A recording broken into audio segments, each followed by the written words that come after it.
Olá, pessoal, boa tarde. Quero agradecer já a presença, temos 70 pessoas na sala, Márcia, Ramon, Vitor, Édrio, Erinalda, Leandro, Rune, Ezequiel, Paulo Renato, Afrânia, tanta gente, a gente vai falando aí no início do caminho. Agradecer ao professor, procurador de Justiça Marcelo Monteiro, amigo de tantas datas, foi meu professor na FEMPERJ, tive muita alegria de conhecê-lo e mais alegria ainda de convidá-lo para as palestras na Estácio. Começamos com uma palestra lá no hotel que fechou, infelizmente, aquele hotel maravilhoso, que era o Hotel Intercontinental. E depois fizemos várias na UAB e fizemos aquela lá no Citibank Hall, que foi uma beleza. Você sabe que você foi considerado, eu não digo isso para as pessoas, porque tem qualificação de palestrante depois, né? Nota, eu sei quem foi bem, quem foi ruim, você foi considerado o melhor palestrante da última, do evento lá no Citibank Hall, os que os alunos mais gostaram. E por isso tem muita gente aí na sua live, e foi uma palestra realmente maravilhosa. Eu fico muito feliz de te receber, Marcelo, até porque eu estava passando por uma dificuldade aqui nessas lives. A gente substituiu o evento por essas lives, já estamos na terceira final de semana de lives. Terceiro final de semana de lives. E dessa vez comemorando os 50 anos da Estácio que você conhece bem, começou há 50 anos ali no Rio Comprido, numa casinha que formava 30 alunos para serem juízes, e que hoje tem 47 mil alunos em todo o Brasil, e tem crescido muito, agora já é dona da IBMEC, acabou de comprar a IBMEC, então é uma faculdade que está crescendo muito aí, e uma faculdade do Rio de Janeiro, né? Uma faculdade que nasceu no Rio de Janeiro. Mas eu estava sofrendo dificuldade, eu vou te contar por quê. Você sabe que eu gosto da democracia, do debate, das discordâncias, né? Sim. E, infelizmente, a gente vai convidando os palestrantes. Primeiro que aqui não tem muito condições de debate, porque tem que ser um por um. Sim.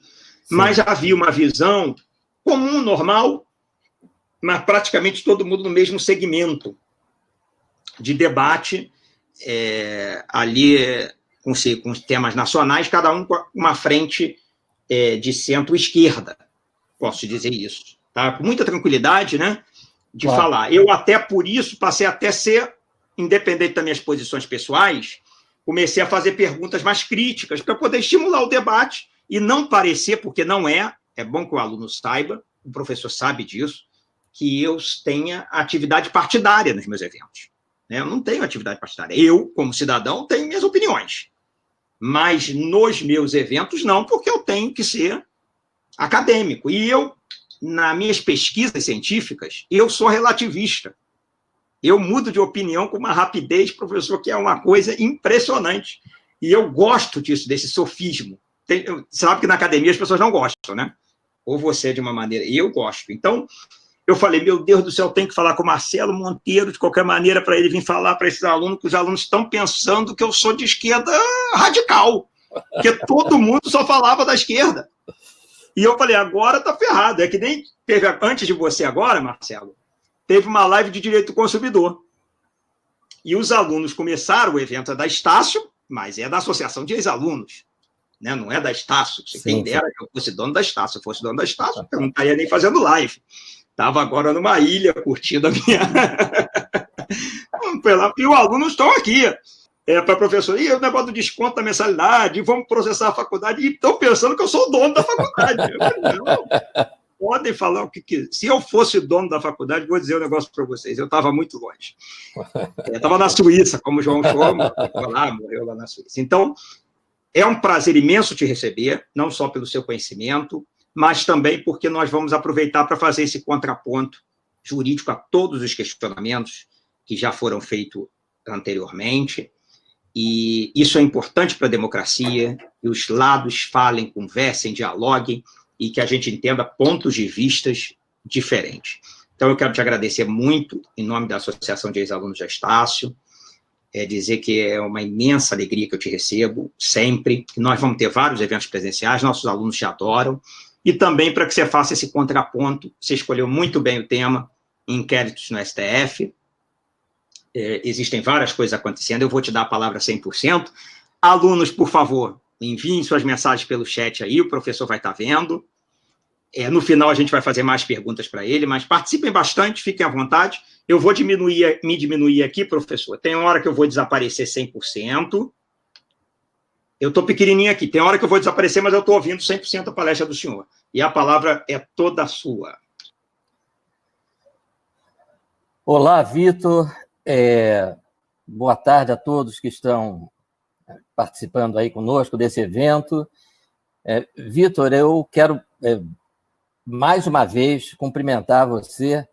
E eu falaria o que eu vou falar agora, independente do que você acabou de mencionar, porque eu sempre digo isso, quer dizer, eu tenho uma alegria muito grande de participar dos eventos que você organiza, porque você é um dos poucos que, desde sempre, desde o primeiro evento, que é aqui do meu lado, que eu agora estou morando do lado, praticamente, do Intercontinental, e eu sempre observei isso, que você dava voz às diferentes correntes de pensamento, né? De pensamento político, de pensamento jurídico, porque o pensamento jurídico muitas vezes reflete, de alguma maneira, a visão política de cada um, né?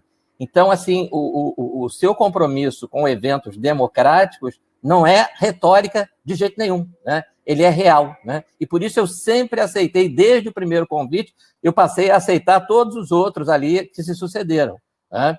Que você me honrou aí com esses novos convites.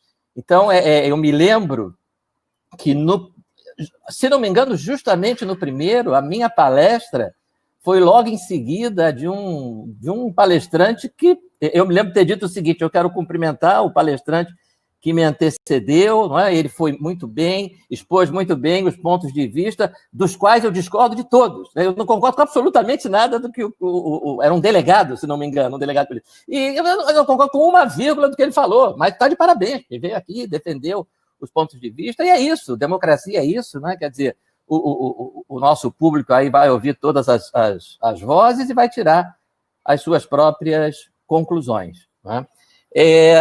Eu quero dizer o seguinte: nós chegamos a conversar, né, quando você me chamou para o evento de hoje, sobre a possibilidade de falar alguma coisa sobre o direito nos tempos de pandemia, né? E eu acabei optando. Eu achei um tema interessante, mas depois refleti melhor e achei que talvez fosse um tema mais momentoso, essa questão dos inquéritos do Supremo. O 4781, né, o chamado inquérito das fake news, e o 48 alguma coisa, esqueci o resto do número, que é o inquérito das supostas manifestações antidemocráticas, né? Mas, na verdade, você tem aí uma ligação entre tudo isso, porque o que eu quero dizer é o seguinte: nós estamos vivendo um momento extremamente problemático, extremamente complicado para o direito brasileiro. Eu, particularmente, como professor de direito processual penal, assim, quando acabar essa pandemia, quando as aulas forem retomadas na UERJ, né, eu tenho muita preocupação, né? O que eu vou dizer para os meus alunos diante de tudo isso que está acontecendo? Nós vimos durante a pandemia, né? Agora começa uma fase de flexibilização, etc. e tal, mas nos primeiros meses, né, nós assistimos a um vale-tudo jurídico, né? A um vale-tudo jurídico. Nós vimos a adoção de medidas que só podem ser adotadas com a decretação de estado de sítio. Nós vimos algumas prefeituras baixando o toque de recolher. Nós tivemos na região serrana do Rio um prefeito que disse: no dia par só sai para a rua quem tiver CPF com final par. No dia ímpar só quem tiver CPF com final ímpar. De onde ele tirou esse negócio, né? Não, porque a saúde, não sei o quê, mas peraí, né? Mas não é um vale-tudo. A saúde é importante, mas as medidas restritivas da liberdade, elas têm que estar expressas na lei, né? E aí eu me lembrei, né? E aí falando especificamente do teu evento, né? Porque aí eu me lembrei que eu acho que há exatamente um ano, talvez o evento do ano passado deve estar fazendo um ano ou um pouco, né? Por aí, né? Exatamente.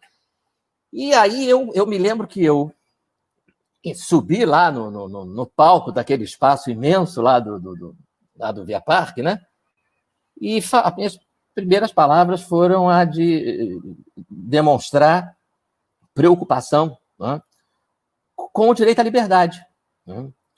E aí houve até um um certo impacto do público que achou que eu estava me referindo a alguém, não é? Nós tínhamos um novo governo que estava aí com 6 meses, né? E as pessoas...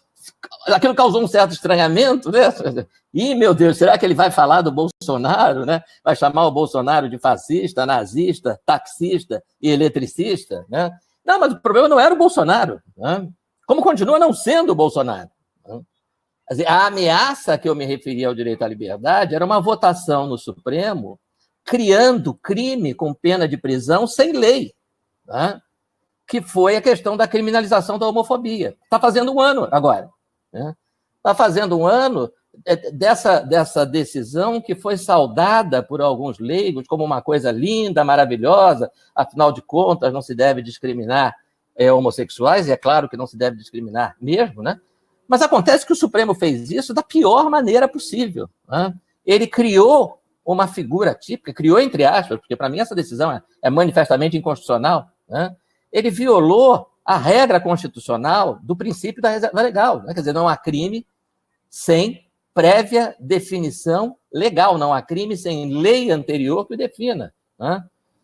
E não há pena sem prévia combinação legal. Então não se pode criar um crime e uma pena privativa de liberdade por decisão judicial, né? Você imagina um promotor oferecendo denúncia, né? Estou falando aqui para bacharéis em direito, não é? O nosso público. Imagina um promotor oferecendo denúncia, né? Acusando alguém de um crime que não está previsto em lei alguma, né? Que é o suposto crime de homofobia, e no final da denúncia, aquele último parágrafo de praxe, ele coloca: agindo dessa maneira, o denunciado praticou o fato previsto no acórdão número tal do Supremo Tribunal Federal. Está em curso nas sanções do acórdão número tal. Ele não está em curso nas sanções do artigo 121 do Código Penal, do 155, do 157 do Código Penal, da Lei de Entorpecentes. Ele está em curso nas sanções previstas no acórdão, né, de um tribunal. Então, essa preocupação que eu já tinha nessa época, né, agora piorou, né? Por quê? Nós atravessamos uma situação de crise sanitária com medidas restritivas de liberdade, em alguns casos ilegais, não em todos, né? Mas em alguns, como por exemplo, toque de recolher. Toque de recolher é ilegal, né? Não existe toque de recolher, a não ser em estado de sítio. Você vai lá no artigo 139 da Constituição, confinamento de pessoas em lugares específicos, né? Só durante o estado de sítio. Só pode ser proposto pelo presidente com aprovação do Congresso Nacional, né? E nós tivemos isso. E veja só, e nós tivemos toque de recolher e lockdown. Lockdown não existe, né? Lockdown envolve essa ideia de confinar pessoas dentro de casa, né? Por períodos específicos. E um lockdown decretado por um prefeito ou por um governador é inconstitucional, né? Um lockdown decretado por um juiz é inconstitucional 2 vezes, né? Primeiro, porque a medida não existe. E segundo, porque medidas de política sanitária são medidas do Poder Executivo, são do administrador. Nós vimos a cidade de São Luís do Maranhão e 3 municípios vizinhos com as ruas todas interditadas, com as pessoas confinadas dentro de casa, por ato judicial, por uma decisão de um juiz, tá? Uma situação absolutamente maluca. Eu vi o sujeito na televisão dando entrevista. Nós esperamos, com isso, conseguir reduzir o número de infectados, mas se nós não conseguirmos, nós vamos... Você olhava, né? Você ligava a televisão, chamava um estrangeiro e dizia assim, sabe quem é esse? Ele ia dizer, deve ser o prefeito, né? Deve ser o prefeito de São Luís ou o governador do Maranhão. Não, ele é juiz de direito ali na comarca. Mas ele está dizendo para fecha a rua A, fecha a rua B, né? Abre metade da rua C, todo mundo fica em casa por 11 dias. 11 dias, né? De onde é que ele tirou os 11 dias? Porque juiz aplica a lei, né? Juiz não administra, né? Quem administra é o Poder Executivo. Então tem alguma lei dizendo que são 11 dias, não são 10, não são 12? Não, isso é medida de administração de crise sanitária, né? Discricionária. Claro, 11 dias, 12 dias, não sei, depende da situação, vamos ver. Fecha a rua da frente, aquela rua de trás pode deixar aberta, né? Passa ônibus, não passa carro, não passa ônibus, né? Isso é tudo poder discricionário, né? Depois você vai lá, o prefeito fez isso na tua cidade, quando chegar no dia da eleição para prefeito, você gostou do que ele fez, você vota nele, se não gostou, você vota na oposição. No juiz você não vota, né? Não tem eleição, o mandato dele não termina, não tem mandato, ele é vitalício, né? Então, já temos essa complicação, né, que é o ativismo judicial, né, gerando todos esses problemas, né, e nesses casos específicos que eu mencionei, né, tanto da criminalização da homofobia quanto das medidas de restrição de liberdade, de lockdown, etc., atingindo, obviamente, esse direito fundamental que é a liberdade. E aí, né, quando a gente chega agora, nesses últimos dias, a gente se depara com essa situação inacreditável que é do inquérito judicial, né? O chamado inquérito das fake news. Inquérito judicial, hoje, né? Inquérito e judicial são duas palavras que não poderiam estar na mesma frase. Né? É inacreditável que depois de 32 anos de Constituição Federal, né, com todos os professores de processo penal do Brasil, com todos os livros de direito processual penal do Brasil, tentando, né, deixar bem claro na mente dos futuros profissionais do direito o que é o sistema acusatório, né, deixar claro que o nosso sistema processual penal é um sistema acusatório, né, no qual o juiz exerce uma atuação jurisdicional, né? Ele não é juiz inquisidor, não é juiz investigador, há uma separação de funções, né? Portanto, juiz não toma a iniciativa de investigar, né? Investigação é uma fase anterior ao processo, né? Que é atribuição, em regra, da polícia com participação do Ministério Público, né? Não tem um artigo na Constituição Federal, não tem nenhum artigo que dê ao juiz função de investigar. Né? Nós sabemos disso. O leigo pensa que aquela atividade probatória que acontece no processo, né, a testemunha vai depor na audiência, etc. e tal, isso é investigação, mas nós sabemos que isso não é investigação, isso é instrução.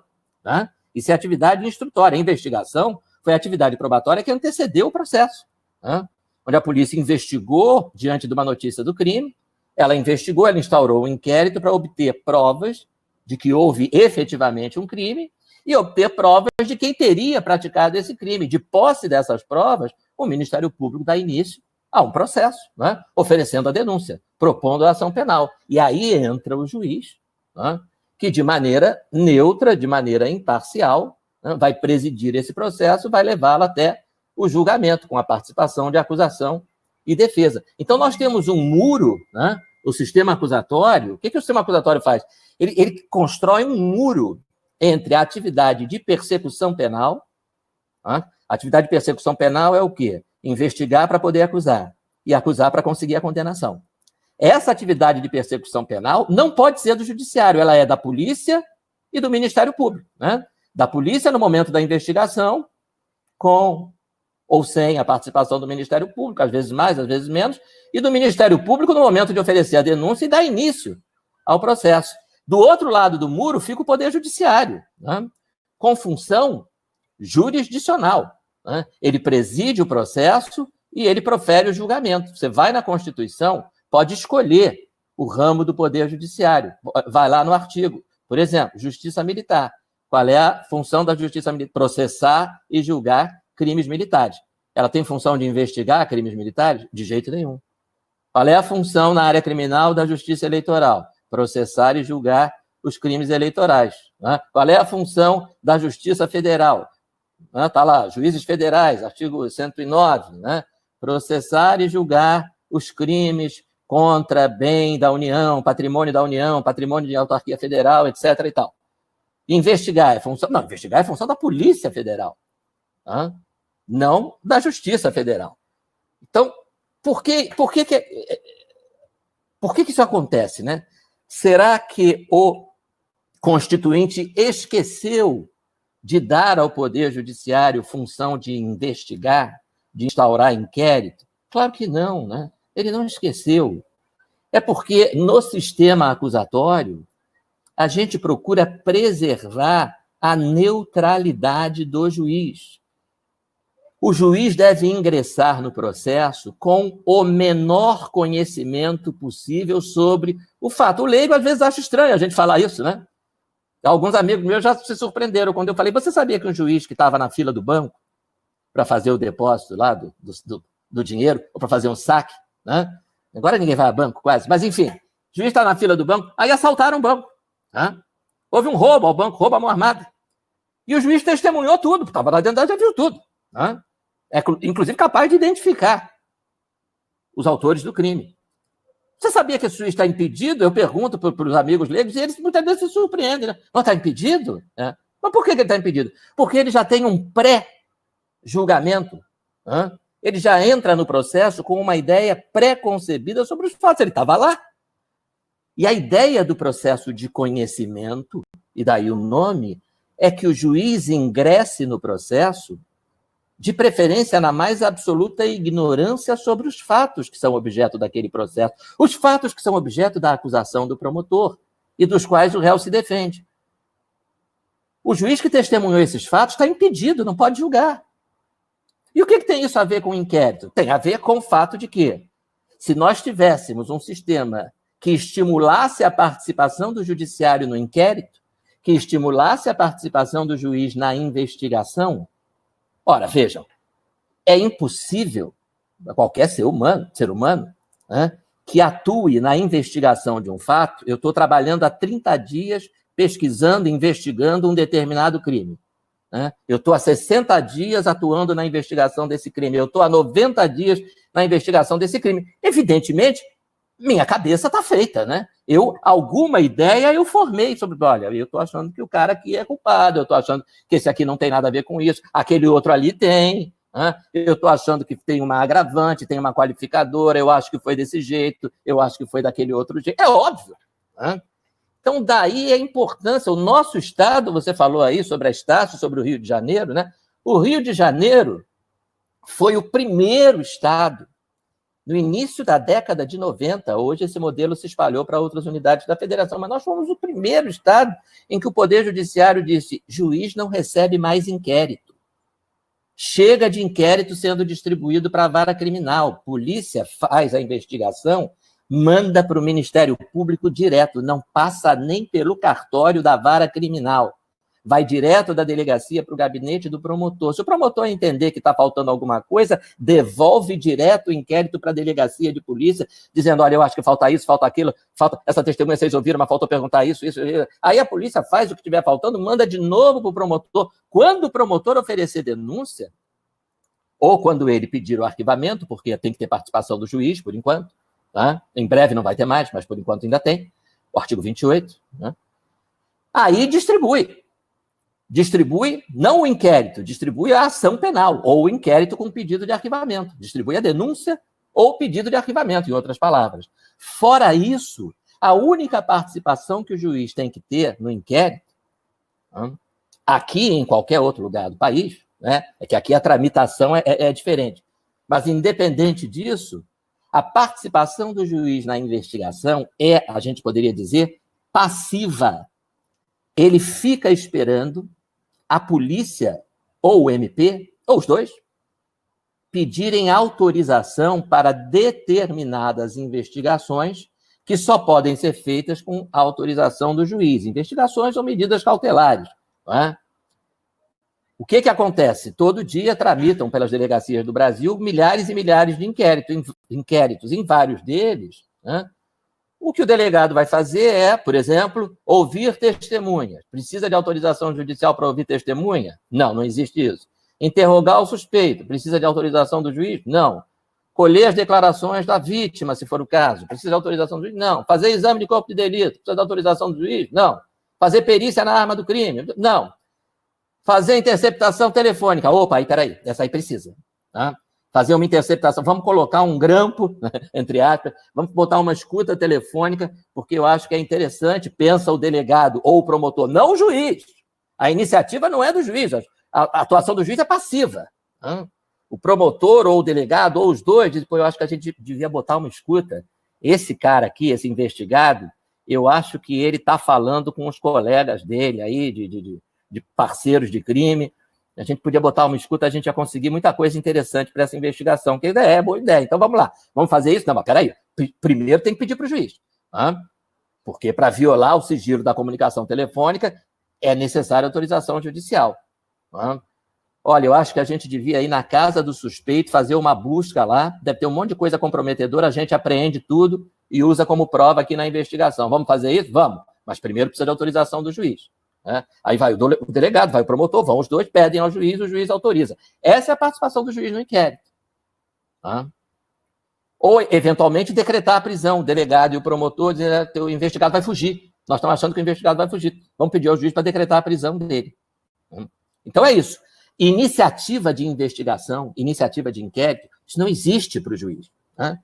Juiz no Brasil não diz para a polícia, vai lá na casa do suspeito porque eu acho que é interessante fazer uma busca e apreensão lá. Intima aquela senhora porque eu acho interessante que ela seja ouvida como testemunha. Não pode. Ele não pode ditar a linha de investigação.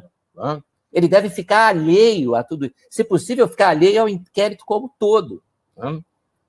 Só vai atuar pontualmente se houver necessidade dessas investigações que eu mencionei ou dessas medidas cautelares que exigem autorização judicial. Bom, o que fez o Supremo no inquérito das fake news? Instaurou inquérito. O Supremo fez aquilo que é a função da polícia, da autoridade policial. Ele instaurou inquérito. Ah, mas a Constituição não dá essa função ao Supremo. Ah, mas o regimento interno dá, em determinados casos. Crimes cometidos na sede do tribunal ou em suas dependências. Artigo 43 do regimento interno. Bom, primeira coisa absolutamente inacreditável. Né? Nós estamos adaptando a Constituição de 88 ao regimento interno que é de 1980, é isso mesmo? Confere, produção. Quer dizer, se a Constituição tem uma incompatibilidade com o regimento, a incompatibilidade é óbvia. Né? Em nenhum momento a Constituição dá função de inquérito, de investigação ao Supremo Tribunal Federal, ao Supremo, ao STJ, não dá a nenhum órgão do Poder Judiciário. Aí você tem um regimento interno que dá, num caso específico, essa função. Mas o regimento interno é de 80. Então, obviamente, ele não foi recepcionado. A segunda coisa espantosa nesse inquérito das fake news é que, ainda que você tivesse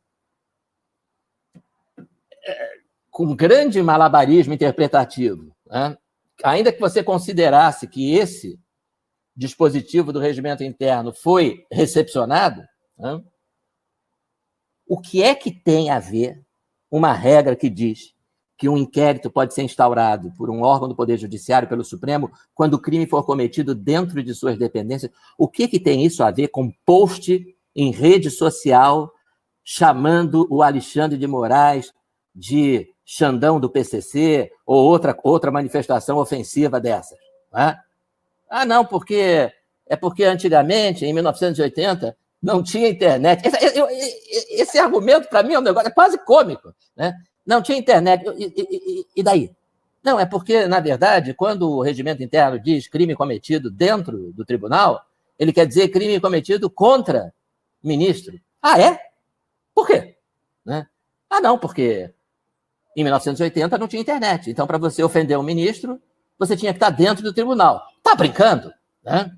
1980 não tinha internet, mas eu quero dizer para o público aqui, para os nossos amigos que estão nos ouvindo, eu sei que talvez alguns se surpreendam, porque não eram nascidos, mas em 1980 não tinha internet, mas já tinha televisão. Olha só, já tinha rádio. Né? Você podia dar uma entrevista para o Jornal Nacional e dizer: esse ministro do Supremo é um vendido, filho de uma mãe. Blá, blá, blá, blá, blá. Você estava cometendo um crime, né, de calúnia, difamação, injúria contra o ministro do Supremo sem estar na sede do Supremo. É claro que o regimento interno, se o regimento interno quisesse dizer o Supremo poderá instaurar inquérito quando o crime for cometido contra os seus ministros, ele usaria essa expressão, crime cometido contra os ministros, né? E não crime cometido dentro do tribunal. Crime cometido dentro do tribunal, o regimento interno está usando um critério de local do crime. Um critério conhecido, vocês todos estudaram isso em direito processual penal, local do crime. Artigo 70, competência pelo local do crime. Tem lá um dispositivo, tem vários. Um, por exemplo, diz assim: quando o crime for cometido na divisa de duas cidades, na divisa de duas comarcas, será competente o juiz que primeiro tomar uma medida relativa ao processo. Esse é critério de local do crime, que é o que o regimento interno usa. O critério de contra quem o crime foi cometido, sujeito passivo, vítima, ofendido, é outro. Que a lei brasileira, às vezes, também usa. A pena será maior quando o crime for cometido contra gestante, idoso, enfermo, criança, etc. O local do crime não tem nada a ver com qualidade da vítima. O regimento interno, que nesse aspecto, inclusive, repito, não foi recepcionado, mas ainda que tivesse sido, não está se referindo a crimes cometidos contra ministros do Supremo. Está se referindo a crimes cometidos dentro da sede do Supremo, dentro do prédio do Supremo. Você pode cometer um crime contra um ministro do Supremo, ou você pode cometer um crime que não tem, absolutamente não é contra um ministro do Supremo. Você imagina uma sessão de julgamento pelo Supremo Tribunal Federal, em que um advogado perde a cabeça e dá um soco na cara do outro, né? Dá um soco na cara do ex-adverso. No calor das discussões, o advogado da parte autora dá um soco na cara do advogado da parte ré. Esse crime, é disso que trata o regimento interno, é um crime cometido dentro da sede do tribunal. E não um crime cometido necessariamente contra um ministro, né? Bom, além disso tudo, nós temos um outro problema que é de extrema gravidade, né? Eu não sei quantos de vocês aqui assistiram a votação pelo Supremo esta semana, né, da constitucionalidade do inquérito das fake news, né? E o voto do ministro Alexandre de Moraes chamou a atenção, né, porque eu diria a vocês que, se na discussão jurídica for válido aquele velho ditado, né, de que uma imagem vale mais do que 1000 palavras, né? No caso, uma imagem com som. O maior argumento para a ilegalidade do inquérito, né? Argumento até que foi mencionado no voto vencido do ministro Marco Aurélio, o melhor argumento para você entender por que o Supremo, dentre outras razões, não poderia ter instaurado esse inquérito, está no tom de voz, na postura, nos gestos, né, do ministro Alexandre de Moraes, que resolveu ler. Ele não é nada bobo, né? Ele é inteligente, ele sabe que o que ele fez não é jurídico, mas tem um valor midiático muito grande. Ele selecionou as piores ofensas e ameaças e leu, ao vivo, com palavrão, né? Então, ele leu, por exemplo, a postagem de um idiota, que é evidente, o cara que faz isso é um idiota, né? Dizendo: suas filhas vão ser estupradas, né? Seu filho da puta. E ele leu isso, já um tom de voz alterado, né? É visível, quem assistiu sabe do que eu estou falando. Demonstrando um ódio do sujeito, um ódio perfeitamente compreensível. Eu também sentiria, né? Eu não tenho filhas, tenho filhos. Se alguém se dissesse uma coisa dessa para mim, eu odiaria essa pessoa. Eu consideraria essa pessoa meu inimigo capital. Só que depois, se eu fosse juiz, eu daria uma olhadinha no Código de Processo, que diz: juiz não pode atuar em processo em que uma das partes é seu amigo íntimo ou inimigo capital. Eu não posso julgar o sujeito que disse que vai estuprar as minhas filhas. Eu odeio esse sujeito. Eu tenho um ódio que o Alexandre de Moraes demonstrou ali na leitura do voto dele, né? Ou seja, ele, Alexandre de Moraes, ele é vítima, ele foi vítima de uma ameaça gravíssima, o sujeito o ameaçou: eu vou pegar a sua família, eu vou estuprar suas filhas, você é um filho da puta. E aí o ministro Marco Aurélio, num tom de assombro, no voto vencido, diz: meu Deus, esse inquérito foi instaurado pelas vítimas. O ministro do Supremo, ameaçado, ofendido, xingado, ele não só conduz o inquérito, como ele assina as ordens judiciais. Ele mandou a polícia para 29 endereços fazer busca e apreensão de celular e laptop dos sujeitos que disseram que querem estuprar a filha dele. Não só desses, é claro, mas dos sujeitos que o xingaram, que o ofenderam. A primeira exigência do devido processo legal, dizia a nossa saudosa processualista, professora Ada Pellegrini, que nos deixou no ano passado, né? Ela dizia, devido processo legal quer dizer um monte de coisa. A primeira coisa que ele quer dizer é, o juiz tem que ser neutro. O juiz tem que ser imparcial, o juiz não pode ser amigo, não pode ser inimigo, não pode ter ódio, nem amor por nenhuma das partes, né?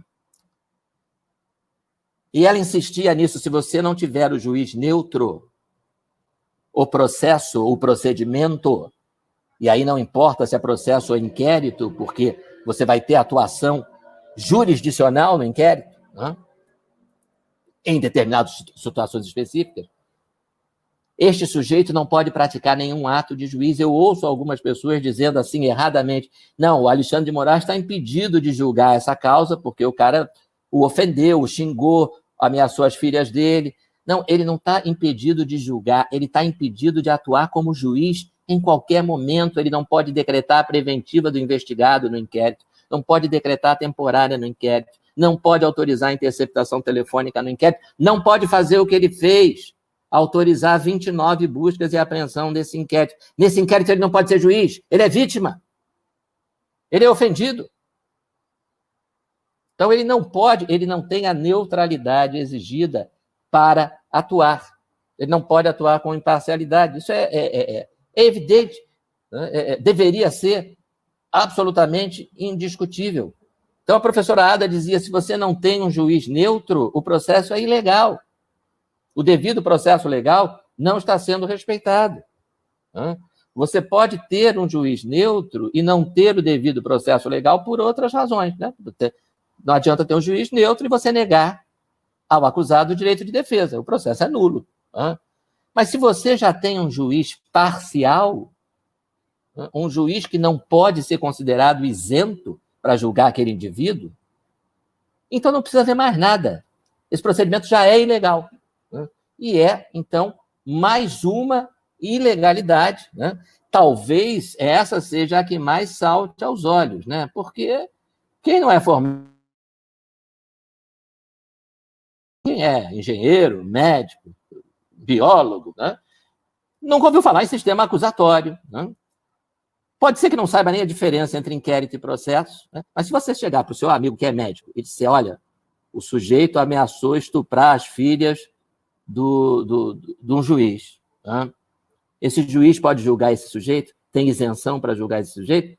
O teu amigo, mesmo sendo biólogo ou engenheiro, não pode não, eu não sei onde está isso da lei não, mas não pode, não é possível, ele odeia esse sujeito. Como é que ele vai julgar esse sujeito de forma isenta, né? Ele não pode julgar esse sujeito em processo nenhum, nem em ação de despejo, né? Nem em ação de despejo, não é só em processo criminal, não. Então, vocês já vejam por aí, né, quantos problemas nós temos nesse inquérito. Além disso, Vitor me diz aí como é que nós estamos de tempo, né?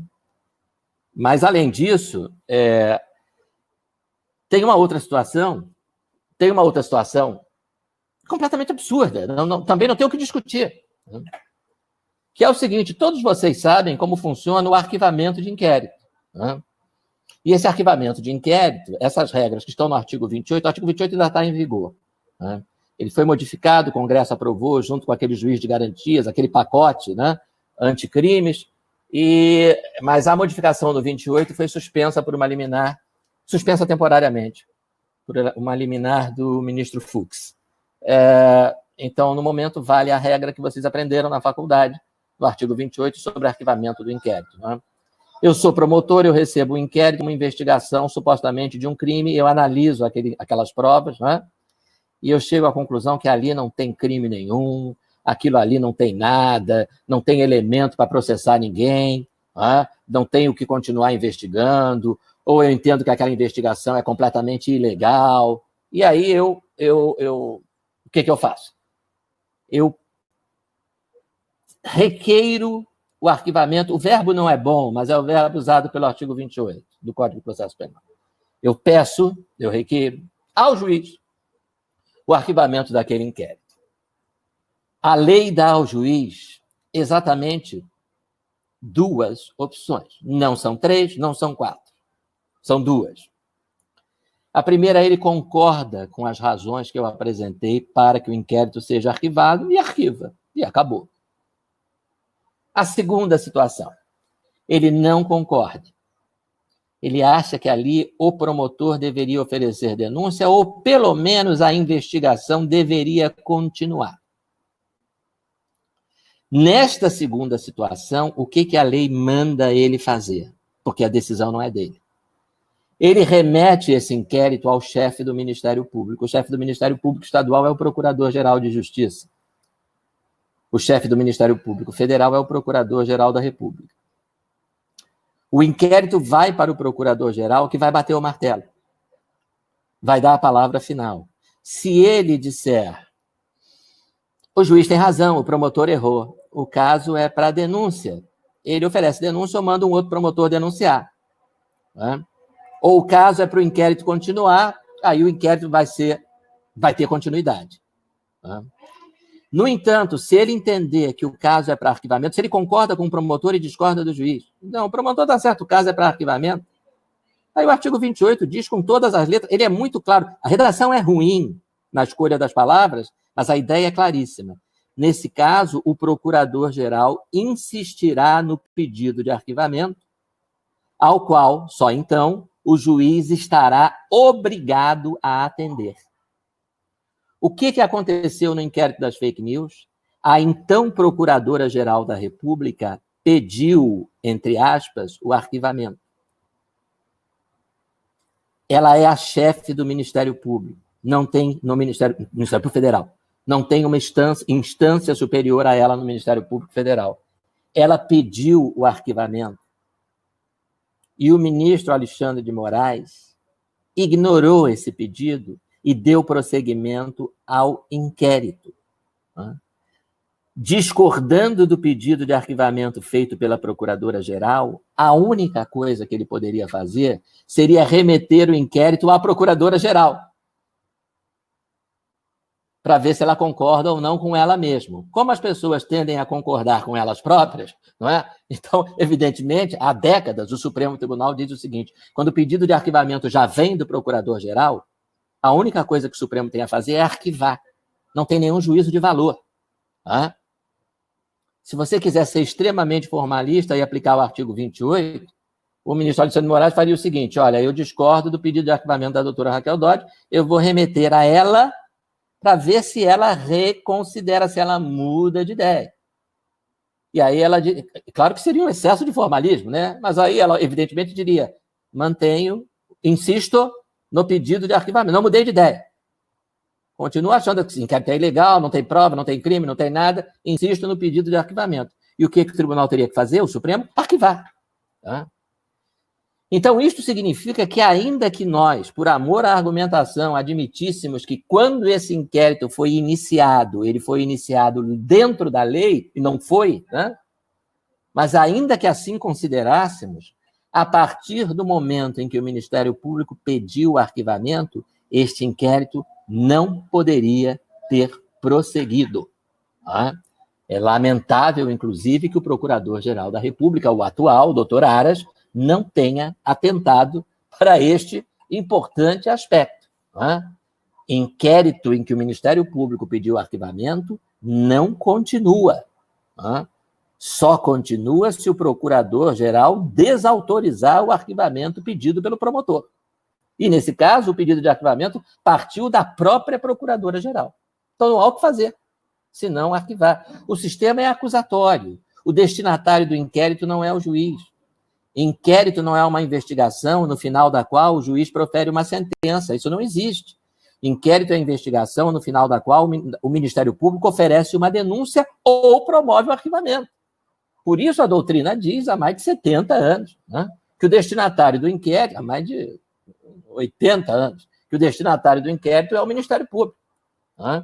O destinatário da investigação da polícia, das provas colhidas durante o inquérito, é o MP. O destinatário das provas colhidas ou apresentadas, melhor dizendo, ao longo do processo, esse é o juiz. Né? Mas o inquérito, não. O inquérito serve para o promotor decidir. Vou oferecer denúncia ou vou promover o arquivamento? A doutora Raquel Dodge, procuradora-geral-chefe do Ministério Público Federal na época, disse: vou promover o arquivamento. E olha o inquérito aí, continuando. Mais uma ilegalidade.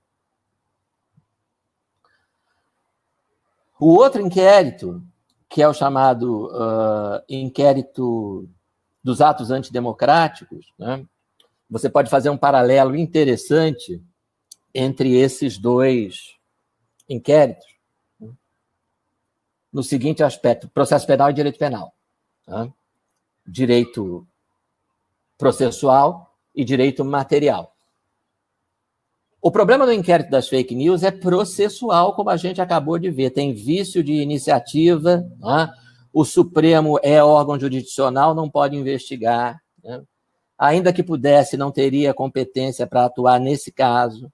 Nem falei sobre a questão do foro por prerrogativa de função. Né? Essas pessoas não têm foro por prerrogativa de função. Então, mais um motivo para que o Supremo não tenha competência para nenhuma medida jurisdicional contra elas. Violação do sistema acusatório e, claramente, um magistrado, vários magistrados, impedidos, porque são ofendidos, caluniados, são vítimas de ameaça, os investigados estão se dirigindo a eles, dizendo que vão estuprar as filhas deles, vão jogar bomba no tribunal onde eles trabalham. Então, claramente uma situação em que eles são vítimas e não podem agir como agentes públicos, como magistrados, né? Como magistrado, como delegado, como promotor, como investigador, não pode agir. Né? São problemas processuais. E a questão de fundo, a questão de direito material. Tem crime nesse inquérito? Tem, claro. É óbvio que eu tenho que reconhecer que um cretino que diz que vai estuprar as filhas do ministro do Supremo, evidentemente que ele está cometendo crime. Um idiota que diz que vai jogar uma bomba, vai explodir o plenário do Supremo Tribunal Federal, é claro que tem crime. Tá? O que acontece é que esses crimes estão sendo investigados de uma maneira ilegal. Tá? Eles tinham que ser remetidos para delegacias de polícia, para promotorias, para juízos de primeira instância, para que lá seguisse o devido processo legal. Tá? Para que fossem investigados por quem não é vítima, por quem tem atribuição, se fossem julgados por quem tem competência para julgar, de forma imparcial. Né? Mas crime existe. Né? Existe crime aí. Certamente existem também condutas que não são criminosas, que são meras críticas. Né? E até é importante que o juiz seja imparcial para separar o joio do trigo. Né? Quando a gente fala em crime contra a honra, né? Crime contra a honra tem sempre o contraponto da liberdade de expressão. Então você tem que ver, né? Quer dizer, falar mal de ministro do Supremo é crime contra a honra? Depende. Eu falo mal nas minhas aulas, frequentemente. Tá? Agora, eu nunca disse que vou explodir uma bomba ou fazer um absurdo com um familiar do ministro do Supremo. Então, claro que tem crime aí. O inquérito das manifestações antidemocráticas, você pode dizer que é justamente o contrário. Né? Ele não foi instaurado pelo Supremo de ofício, por iniciativa própria. Ele foi instaurado a pedido do Procurador-Geral. Tá? Para investigar supostas manifestações antidemocráticas, por trás das quais estaria uma suposta organização criminosa, e dentre os integrantes dessa suposta organização criminosa estariam 5 ou 6 deputados federais, que é a deixa para a investigação correr perante o Supremo. Porque deputado federal tem aquilo que o leigo chama de foro privilegiado, né? O foro por prerrogativa de função. Então, existe a aparência de legalidade no aspecto procedimental. Né? Aliás, ontem, falando sobre o mesmo assunto, alguém disse, eu gostei muito do trocadilho, que esse inquérito instaurado a pedido do Procurador-Geral, ele tem aras de legalidade. Né? Não são ares de legalidade, são aras de legalidade. E aí, o que acontece? E a questão de direito material? Tem crime aí? Não tem. Você tem uma aparência de legalidade, de um inquérito aparentemente legal, mas que é ilegal no seu objeto de investigação, porque ele está tentando criminalizar a livre manifestação de pensamento político, a livre manifestação da opinião política, inclusive, é assegurada pela Constituição Federal. Você tem o direito constitucional de ir para uma manifestação e erguer uma plaquinha contra a Constituição, inclusive. Né? Você tem direito de erguer uma faixa dizendo: queremos a ditadura do proletariado no Brasil, queremos a revolução comunista, queremos o comunismo no Brasil. Você levanta a plaquinha com esses dizeres, ornamentada por uma linda foice e um bonito martelo cruzados. Não é? Mas isso é contra a Constituição. Então, mas é a tua opinião. Queremos a monarquia. Você levanta aquela bandeira, que eu acho bonita a beça, da monarquia, né? Aquela bandeira do Brasil no tempo da monarquia. Mas a Constituição, isso é contra a Constituição. É óbvio que é contra a Constituição, porque o Brasil é uma república. Né? Você vai prender o monarquista? Vai instaurar inquérito contra o monarquista? Contra o comunista? Não, né? Eu não me lembro de ninguém nunca ter feito um negócio desse. Então, se você levanta uma plaquinha dizendo: queremos intervenção militar, queremos o fechamento do Supremo, queremos o fechamento do Congresso, queremos o AI-5, você tem direito de expressar essas opiniões. Você tem direito de manifestar de seu pensamento político. Né? Eu considero essas suas ideias todas equivocadas. Né? Mas você tem direito, eu considero equivocado também pedir a ditadura do proletariado no Brasil. Mas não tem que instaurar inquérito contra essas pessoas.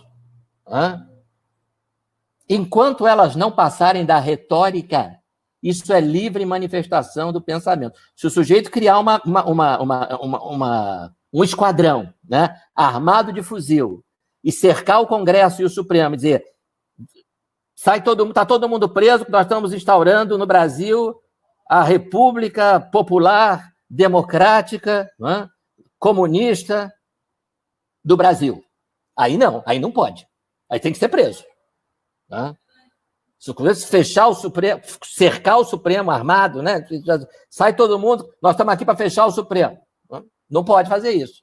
Ele passou das palavras para a ação, da mera retórica para a ação. Mas enquanto está na mera retórica, o sujeito que pede a intervenção militar e AI-5, ele tem a mesma liberdade de manifestação que o sujeito que pede a ditadura do proletariado e o comunismo no Brasil. E a mesma que o outro que pede a monarquia. Né? Eu acho que o que pede a monarquia é mais simpático, né? Mas isso é uma avaliação subjetiva minha. Né? Todos têm direito de pedir coisas que são contrárias à Constituição. Inclusive coisas que você, para atingir, vai precisar de ruptura institucional. Né? Você não pode transformar o Brasil numa república comunista ou alguém acha que pode? Por PEC? Projeto de emenda constitucional. O Brasil passa a ser uma ditadura do proletariado comandada pelo Partido Comunista do Brasil, né? Tendo como primeiro-ministra a Jandira Fegali. Não pode. Né? Você não vai botar isso por PEC. Né? Mas você pode chegar lá, como é que não pode? Né? Então, isso está me preocupando muito. Eu ontem vi uma manifestação do vice-procurador-geral da República, que é quem comanda esse inquérito. Né? Já é a segunda manifestação que eu vejo, a outra foi do colega que preside a Associação Nacional dos Procuradores da República. As duas foram mais ou menos no mesmo sentido. As duas, para mim, são muito preocupantes. Né? O presidente da Associação Nacional dos Procuradores da República disse: não, o sujeito pode estender a faixa que ele quiser, mesmo que seja pedindo uma ideia imbecil, uma ideia antidemocrática, né? Desde que seja uma manifestação individual. Se for coletiva, com uma organização por trás financiando, não pode. Não pode por quê? Não pode por quê? Aquela passeata do PCO pedindo ditadura do proletariado não foi financiada por uma organização, um partido político legalmente reconhecido? Inclusive usou financiamento, recursos públicos, né? Legalmente, porque ele tem direito, ele recebe dinheiro da Justiça Eleitoral. Né? Então, se a manifestação é lícita, não importa que ela seja individual ou coletiva, essa visão dos colegas está equivocada. Né? Não importa que ela tenha uma organização por trás financiando. Passeata do Partido Comunista do Brasil tem por trás o financiamento do Partido Comunista do Brasil. Ou aquelas faixas pedindo ditadura do proletariado caíram do céu. Não custaram dinheiro? O partido não participou do financiamento disso? Perfeitamente lícito. Né? Não foi Deus que jogou, foi Deus que jogou do céu as faixas pedindo ditadura do proletariado? Né? Deus se filiou ao PCdoB, né? Surpreendendo todo mundo. Né? Deus é comunista e mandou, olha aqui, meus filhos, não precisa pagar nada que eu estou mandando para você, olha quanta faixa com foice e martelo, então vocês podem usar isso tudo na passeata. Não. Alguém financia. Eu vi outro dia esse argumento, pelo amor de Deus. Aquelas faixas pedindo intervenção militar eram todas iguaizinhas, devem ter sido compradas todas no mesmo lugar. E daí? E daí? Tem uma organização por trás financiando. E daí?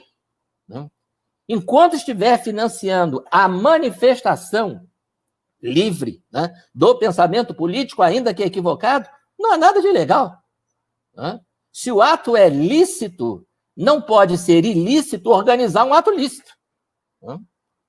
Se o sujeito tem direito de ir para a passeata, levantar a plaquinha pedindo intervenção militar, então quem deu dinheiro para ele comprar a plaquinha também não cometeu crime nenhum. Vai cometer crime se começar a financiar ações violentas contra o Congresso, para fechar o Supremo, aí sim.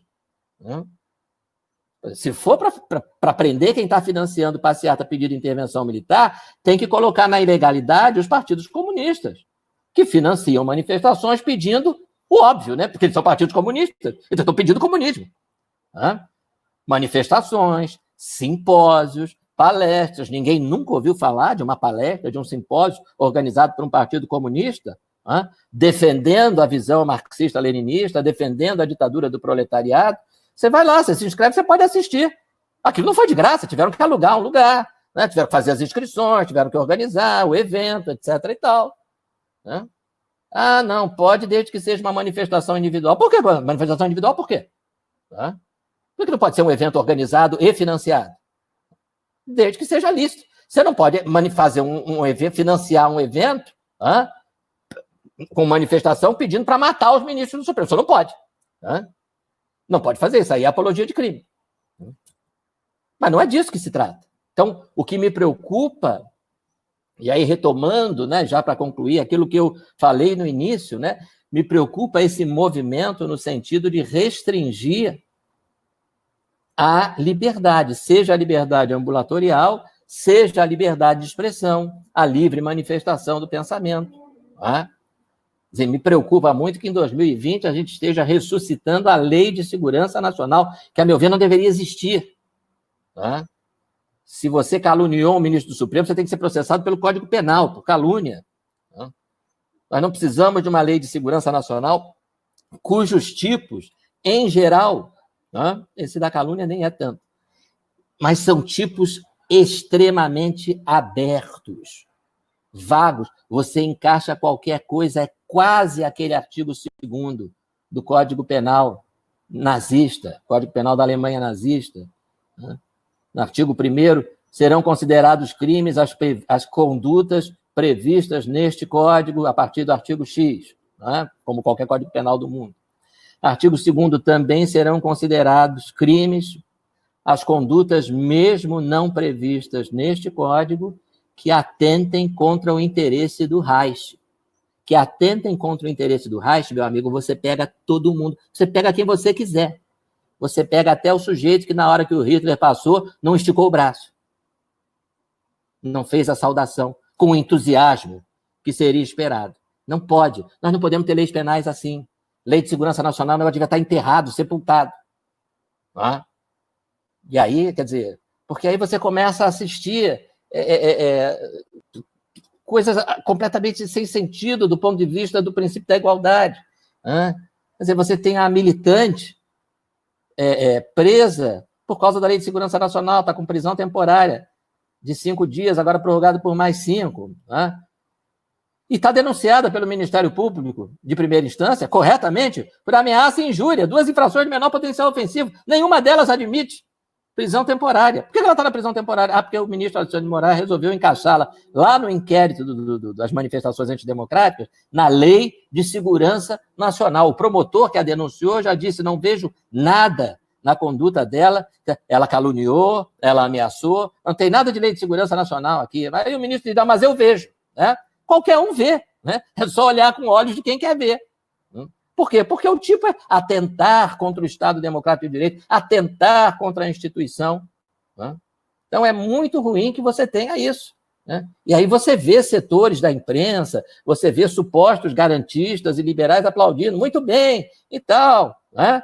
2 dias depois, um chargista faz uma caricatura associando uma cruz suástica ao presidente Bolsonaro. O ministro da Justiça diz: vou pedir para a Polícia Federal investigá-lo por crime contra a segurança nacional. Calúnia, porque também está previsto na Lei de Segurança Nacional. Calúnia contra o presidente da República, né?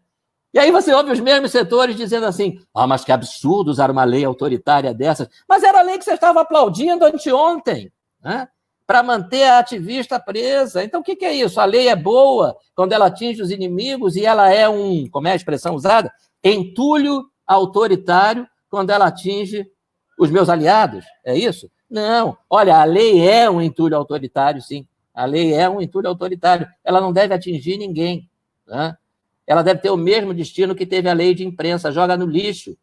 Jornalista caluniou alguém, Código Penal. Difamou, injuriou, Código Penal.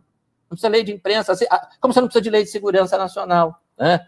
Nós precisamos de leis penais que definam com exatidão as condutas criminosas para que elas não possam ser usadas, porque são muito vagas, né? Como instrumento de perseguição política. Liberdade sempre, né? Isso é o que importa. É isso aí, Vitor. Não sei se o pessoal quer fazer alguma pergunta, já falei aqui bastante. Milhão de perguntas, a gente vai, por calma, tem as minhas, e tem a do pessoal, e eu vou devagarinho passando o pessoal, porque o pessoal é prioridade. Quero agradecer aí primeiro a sua exposição, muito boa, é bom que as pessoas possam falar, lembrar para os alunos aí, eu vejo eles discutindo, isso é muito bom no ambiente acadêmico, eu sempre sou a favor, professor, que a universidade talvez seja o único momento da vida que a gente possa debater com alegria, etc. Então, e também falei para ele já nos contos que a melhor escola de formação política é a própria universidade, né?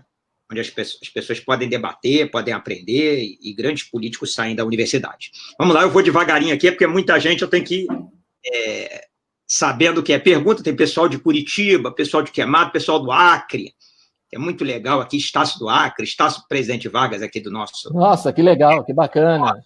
O Wagner, que dá a primeira declaração, que é uma declaração forte, ele deu várias vezes aqui, que a questão é que os 10 juízes de notório saber já reconheceram que o inquérito é totalmente constitucional. Como eles são intérpretes da Constituição, eles definiram um assunto aí, ele falou isso várias vezes aqui. A Márcia de Niterói, e o pessoal fazendo muito elogio ao senhor, o pessoal do Recreio...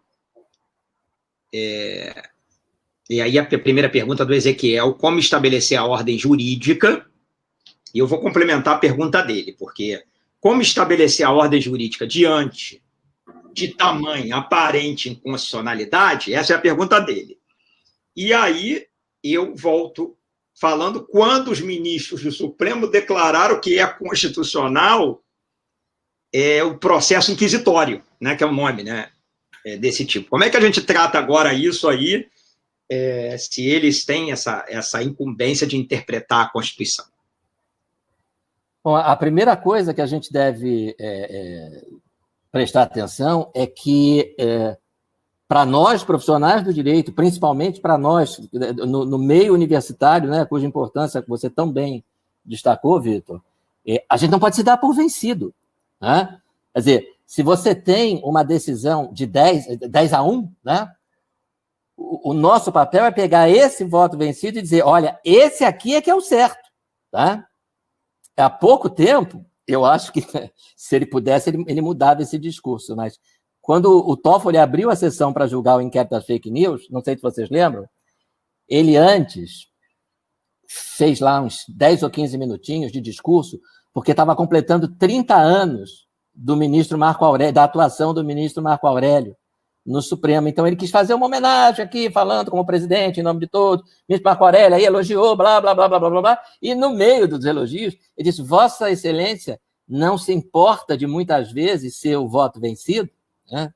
Até porque o voto vencido é sempre muito importante, porque o voto vencido de hoje pode ser a decisão majoritária da Corte amanhã, né? Olha, ele foi absolutamente profético, né? Por quê? Porque este voto vencido foi o único voto que tratou a questão de maneira técnica. Todos os outros ministros deixaram de analisar ou analisaram de forma muito superficial a questão processual, porque essa questão é processual, a questão da legalidade do inquérito das fake news, pelo amor de Deus. A questão é processual, não tem ninguém discutindo que dizer que vai estuprar filho de ministro não seja crime.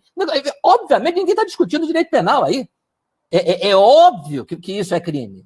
Você está dizendo que esse crime está sendo investigado de uma maneira ilegal. Não é?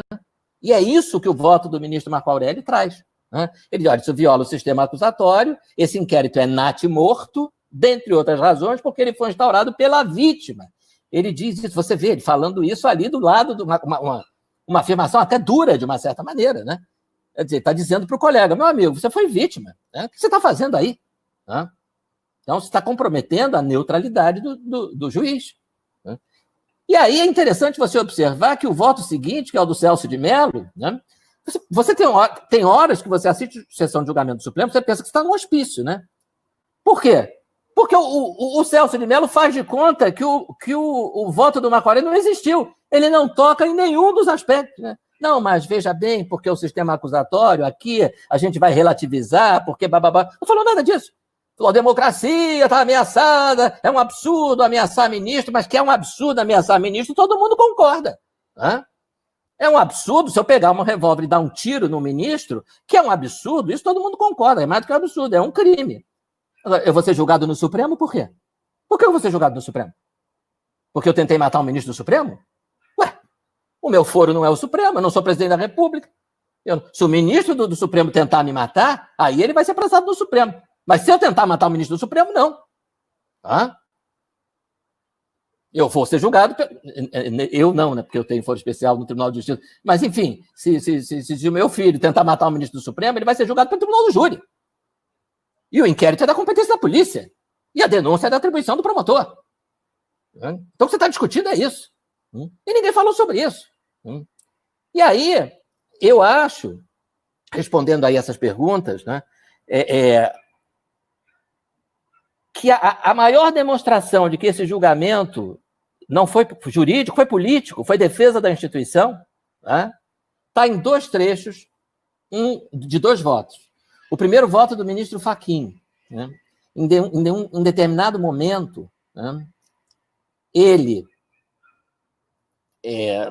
enfim, eu acho que ele baixou a guarda, né, porque não poderia ter falado isso, mas ele acabou falando. Né? Foi o primeiro sincericídio da sessão.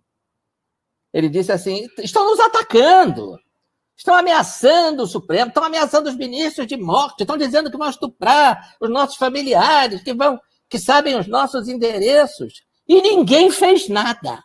Olha só. Então, ninguém fez nada, nós temos que fazer alguma coisa. Então, veja, do ponto de vista jurídico, você imagina o teu aluno colocando na prova, né? Quer dizer, a função de cuidar dos hospitais é do ministro da Saúde, mas se ele não fizer nada, o ministro da Agricultura chega lá e é comigo mesmo. Né? Isso não existe em direito. Né? Se a função é do ministro da Saúde e ele não a cumpre, ele tem que ser chamado à responsabilidade, ele tem que ser exonerado, ele tem que ser processado, ele tem que perder o cargo. Né? Mas você não vai julgar o ministro da Agricultura? A partir de agora, o senhor assume aqui os hospitais? Né? Então, o senhor toma conta aqui disso. Né? Se o ministro da Agricultura não estiver cuidando da safra, você chama o ministro dos Esportes. Agora é o Ministério dos Esportes que vai cuidar das safras agrícolas no país. O ministro da Agricultura não está fazendo nada, está muito parado. Isso não existe. Né? Você já pensou o juiz de Cabo Frio dizendo assim, olha, o sujeito lá em Niterói matou a mulher e o juiz de Niterói não fez nada. Então, eu, na condição de juiz de Cabo Frio, vou assumir esse caso. Mas como é que vai assumir esse caso, meu amigo? A competência é do juízo de Niterói. Se o juiz de Niterói está prevaricando, então a gente vai ter que afastá-lo do cargo. Mas não vai chegar o juiz de Cabo Frio e dizer é comigo mesmo, vou matar no peito. Né? Isso não existe juridicamente. O segundo sincericídio, que para mim foi o mais definidor dessa sessão, se alguém quiser entender esses 10 votos, houve o voto do ministro Luiz Roberto Barroso, no trecho em que ele diz a defesa da instituição é mais importante do que o respeito a formalidades menores. Né? Ele usa as formalidades menores são o devido processo legal, o sistema acusatório, a neutralidade do juiz, a competência do Supremo. Então é o seguinte, para defender o nosso Supremo, a gente vai violar as formalidades legais. vai chamá-las de formalidades menores e não vai cumpri-las. Né? Então, ficou evidente o caráter político de defesa do Supremo. Defesa institucional. Olha só, defesa institucional é válido no regime democrático. É válido você defender a sua instituição, é válido você defender as outras instituições que não sejam as suas. Né? Mas você não pode fazer essa defesa instaurando inquérito ilegal, assinando mandado de prisão ilegal, assinando 29 mandados de busca e apreensão ilegais. Você não pode fazer isso. Você não pode defender a sua instituição contra ilegalidades agindo ilegalmente. Porque aí você se iguala. E veja que precedente, Vitor, que você tem aí, né? O judiciário declara por um dos seus ministros do Supremo que, para defender a instituição do Supremo, formalidades legais podem ser descumpridas. E se a presidência da República adotar o mesmo discurso? E se o Congresso Nacional, num novo momento, Renan Calheiros, adotar esse mesmo discurso? Você lembra do Renan Calheiros, com o oficial de justiça do Senado, do Supremo, chegando lá e dizendo, não vou cumprir. Né? Não vou cumprir. E aí? Então não pode. Né? Não pode. O precedente é muito perigoso. O Leandro faz uma pergunta aqui muito boa, Leandro, que é perguntando para o senhor acha que pode ocorrer o chamado, ele fala efeito backlash, eu acho que ele quis falar black flash, com relação a essas decisões. Backlash mesmo? Backlash. Tiro pela culatra. Com relação a essa situação? Com relação ao povo se voltar contra essa interpretação? Eu acho muito ruim, né? Eu assisti há um ano, né, lá perto da edição anterior aqui desse evento, lá no Via Parque, eu assisti, eu vi manifestações de juízes, né? Juízes e promotores, quando foi supostamente criminalizada a homofobia, né? Eu vi promotor dizendo, eu não vou denunciar, eu não vou entrar numa furada dessa. Eu vi juiz dizendo, se cair comigo, eu absolvo. Eu não vou condenar um sujeito à pena de prisão por um fato que não está previsto em lei. Não vou dizer que condeno a 1 ano de prisão com base no acórdão do Supremo. Pena prevista no acórdão número tal, do processo número tal, do Supremo Tribunal Federal. Eu não vou fazer isso. E olha que não tinha lei de abuso de autoridade na época. Hein? Imagina hoje em dia. Né? Então, quando se fala em backlash, né, eu tenho essa preocupação. Quer dizer, o Supremo vai se deslegitimando ao tomar decisões desse tipo, né? A ponto de você, no caso das manifestações lá, da criminalização da homofobia, melhor dizendo, você ter juízes dizendo, se cair comigo, eu absolvo. Promotor dizendo, se o inquérito vier para mim, está arquivado. Né? Você imagina hoje com a lei de abuso de autoridade. Né? Você denunciar alguém por um negócio que não está previsto em lei como crime, e você condenar alguém por algo que não está previsto em lei como crime. Aí você é processado por crime de abuso de autoridade, a tua defesa vai ser o seguinte, não, eu estou atendendo a ordens do Supremo. Né? E aí vão dizer para você o seguinte, a ordem é manifestamente ilegal. Ela contraria manifestamente a Constituição, quando estabelece que não há crime sem lei anterior que o defina, não há pena sem prévia combinação legal. O senhor, seu juiz, acaba de condenar o réu a não sei quanto tempo de prisão e não tem pena prevista para essa conduta, né, de homofobia. Aliás, não tem nenhuma lei dizendo o que é homofobia. Então, quando o Supremo contraria a Constituição de maneira tão flagrante, né, ele vai se deslegitimando. Né? Quer dizer, isso vai levar a que situação? Não sei. É imprevisível. Né? É imprevisível, mas eu tenho muito receio. Eu acho que é momento do Supremo, dos ministros do Supremo, né, pelo menos os mais sensatos, os mais ponderados, né, enxergarem que é hora de exercer a chamada autocontenção.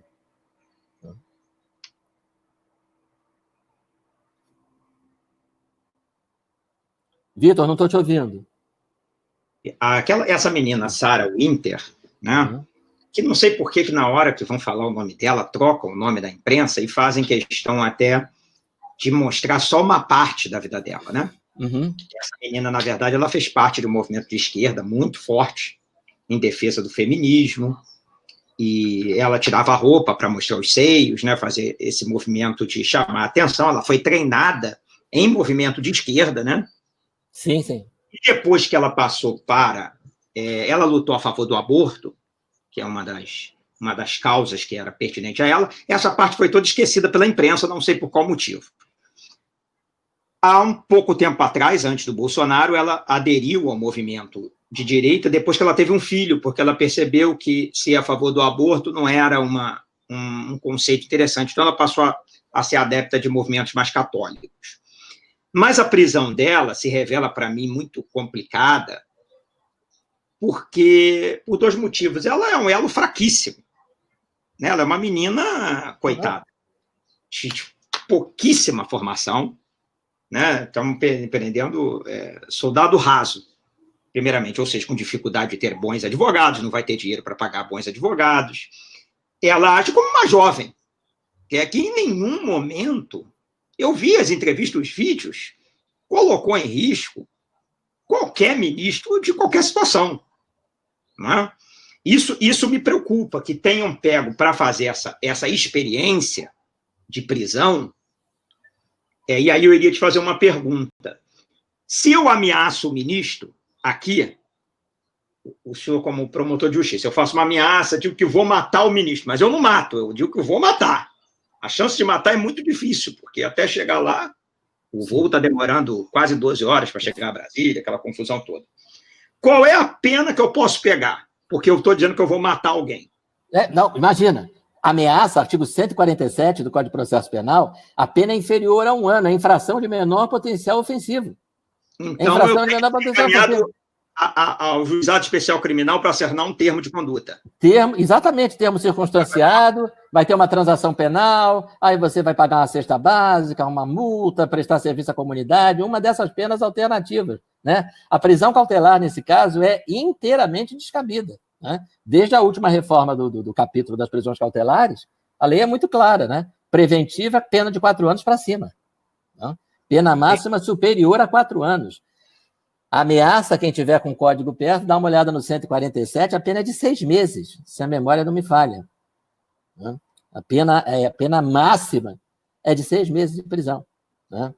A ameaça você, como promotor, a ameaça, ela não é verdadeiramente uma ameaça, ela é uma força de expressão. Sim, tudo bem. Aí realmente é uma causa não, pode até absolver, porque não há o dolo de efetivamente ameaçar. Mas aí é claro que é uma questão a ser apurada no curso do processo e tal. Né? Quer dizer, se a pessoa diz, eu vou matar o ministro do Supremo, se ela for denunciada e for instaurado o processo, isso é do jogo, é perfeitamente normal. Mas eu tenho que ter conhecimento, assim como o pecado na Igreja Católica, eu gosto de falar sobre isso, que eu estudei para padre, né? Para eu pecar, eu acho que no direito é assim, eu tenho que ter conhecimento que eu estou pecando. Se eu não tenho conhecimento que aquilo é pecado, eu não tenho desejo de pecar, eu não tenho esse dolo, entendeu? A ameaça que ela faz no vídeo, claramente ela não tem conhecimento de que aquilo que ela está fazendo é um crime. É tão distante de ser verdadeiramente um crime que ela faz. Então, acho que nesse caso, não estou dizendo todos os casos, mas nesse caso específico, por ela ser uma jovem, com ideais em defesa de causas que ela considera nobre e que é direito dela considerar, eu não vejo por que realmente a prisão dela permaneça. Eu tenho notado o risco. Não, a prisão dela é absurda. Não tem ninguém preso por ameaça. Não existe ninguém preso cautelarmente por ameaça. Ameaça não admite prisão preventiva. Vitor, furto simples não admite preventiva. Entendeu? Porque a pena máxima é de 4 anos e a preventiva tem que ser pena máxima acima de 4 anos. A ameaça, a pena máxima é de 6 meses. Né? Então, não é admissível de forma alguma a prisão cautelar. Né? Até porque não faria sentido, porque em caso de condenação, a pena vai ser pena alternativa. Então, você vai prender cautelarmente um réu que, se for condenado, vai ser condenado a pagar uma multa. Ou vai ser condenado a prestar cestas básicas ou coisa parecida. O Gabriel faz uma pergunta muito boa aqui, dizendo, isso não é a imagem de um tribunal de exceção? Sim. Me parece nitidamente um tribunal agindo como tribunal de exceção. Tribunal de exceção. Tá? Quer dizer, você não tem a competência estabelecida, nem a competência do órgão, tá? e nem a possibilidade de atuação do agente. Não é? São duas coisas aí. Não é? A competência, a incompetência é do órgão. Não é? A parcialidade, a suspeição, o impedimento é do juiz. Nesse caso, você tem os dois problemas. Né? O tribunal não é competente, né? Não estamos falando de pessoas que têm foro por prerrogativa de função, portanto, não poderiam ter a sua prisão decretada por ministro do Supremo, e sim por juiz de primeira instância. E, além disso, você tem um juiz assinando o mandado de prisão que, com muita clareza, é o alvo das ameaças, é o alvo das ofensas, é o alvo dos xingamentos. Ele é vítima, ele não tem isenção para julgar, para exercer a jurisdição, não é só para julgar a causa no final, é para decretar a prisão cautelar, é para qualquer coisa, para qualquer ato jurisdicional. O habeas corpus em defesa dela é impetrado ao presidente do tribunal, é isso? Isso aí tem uma complicação adicional, né? Porque você tem um entendimento no Supremo que não pode haver habeas corpus contra ato de ministro do Supremo, porque ele está atuando pelo Supremo. Então, você veja que loucura. Mas isso aí, o habeas corpus é o direito máximo do direito. Pois é, exatamente. Né? Quer dizer, criado por Rui Barbosa para qualquer situação que qualquer situação, sempre que haja, né, constrangimento, a liberdade e tal. Então, é uma sequência de absurdos. Né? Essa moça não poderia estar presa cautelarmente. Né? Enfim, você não sabe. Eu fico imaginando, Vitor, o seguinte, pensando no que hoje, para mim, seria absurdo, mas sei lá, né? Você, num inquérito desses, o da fake news, por exemplo, o Alexandre de Moraes decreta uma preventiva. Né? Na fake news ele ainda não decretou. Preventiva de ninguém. Ele decreta uma preventiva. Né? Aí, preventiva, todo mundo que está nos ouvindo sabe, é uma medida cautelar. Medida cautelar não tem existência própria. Né? Ela pressupõe a existência atual ou iminente de um processo de conhecimento. Né? Se você decretou a preventiva do cara, ele vai ser denunciado e vai responder a um processo crime. Ou já está denunciado, ou vai ser daqui a pouquinho. Né? Você imagina, ele decreta de ofício, né? Porque não tem esse problema. Inércia da jurisdição é um conceito que abandonou o Supremo. Né? Então, o Supremo de ofício decreta a prisão do Weintraub. Decreta a preventiva do Weintraub. Né? Aí vai o Ministério Público e diz assim, promovo o arquivamento, não vou denunciar, não entendo que não tem crime, não sei o quê. Você imagina o Supremo dizendo, mas nós não vamos soltar. Nós vamos manter a preventiva. Não, como vai manter a preventiva? Preventiva é cautelar. Não vai ter ação penal. O dono da ação penal já disse, não vai ter ação penal. Esse aqui eu não vou denunciar. Não, mas vamos deixar preso assim mesmo. Né? O Wagner está perguntando, professor, se a jovem foi presa a pedido do Ministério Público. A Sarah Winter, a pedido do Ministério Público perante o Supremo, não tenho certeza. Acredito que sim. Né? Acredito que sim, porque prisão temporária de ofício não existe. Né? Prisão temporária de ofício nunca existiu, ao contrário da prisão preventiva. Não, mas o inquérito de ofício já existe, então. Pois é, exatamente. Né? Claro. Então, sim, por isso que eu falei para você, né? Hoje eu tenho medo, né, de quando retomarem as aulas na UERJ, voltar para a sala de aula, o que eu vou lecionar para os meus alunos? Né? Quer dizer, tudo que eu leciono há 30 anos, né, está sendo agora posto em xeque. Inquérito de ofício, prisão de ofício, imparcialidade do juiz, devido processo legal, coisas que a gente pensou, sinceramente, que nunca iam ser objeto de discussão. Assim como há um ano, com toda a sinceridade, eu nunca pensei que o princípio da reserva legal em direito penal fosse ser colocado em xeque. Nunca imaginei. Tá? E, no entanto, o Supremo colocou tudo isso em xeque. Eu percebo, professor, com as últimas entrevistas que eu tenho feito aqui, né, com colegas, que a sociedade brasileira está passando por um momento. Eu acho que é importante esse momento, sabe, professor? Acho que é importante, acho que nós vamos evoluir. Acho que, claro, que por um tempo as dificuldades vão acontecer, como essa, que geram esse assunto aqui, tanta gente perguntando quem deverá oferecer a denúncia contra o ministro do Supremo, a quem é oferecido, etc. Eu acho um momento importante, mas há uma dificuldade de entender que quando o presidente Bolsonaro ganhou a eleição, aqueles que concordaram ou não, mas ele ganhou a eleição, e ganhou por maioria. E não escondeu de ninguém, a não ser daqueles eleitores que não quiseram pesquisar ou que não sabiam qual era os ideais dele. Ele nunca escondeu esses ideais dele. E ele ganhou com esses ideais. Com esses ideais. Ideais contra determinadas coisas, a favor de determinadas coisas, mas realmente a população tem dificuldade de votar. Sabe? Eu lembro que eu estava em Brasília e um rapaz me pegou e estava no Uber, mas ele era funcionário do Banco do Brasil, funcionário do Banco Público. E o Bolsonaro, o ministro, sempre disse que ia privatizar o Banco do Brasil. Ele não negou, estava em todas as entrevistas, e ele disse assim para mim, o melhor candidato para mim é o Bolsonaro. Eu falei, você vai perder seu emprego, rapaz. Mas por que ele vai perder o emprego? Porque ele vai diminuir a máquina pública. Não, vai diminuir a máquina. Quando você ouviu isso, eu falei, tá em todos os jornais. Mas votou. Então, a pessoa agora está falando, não, mas eu sou contra a privatização. Não interessa. Era a plataforma. Esse é um exemplo que eu dou, é um exemplo extremo, né? Engraçado você ter tocado nesse exemplo, que é a questão da política econômica, né?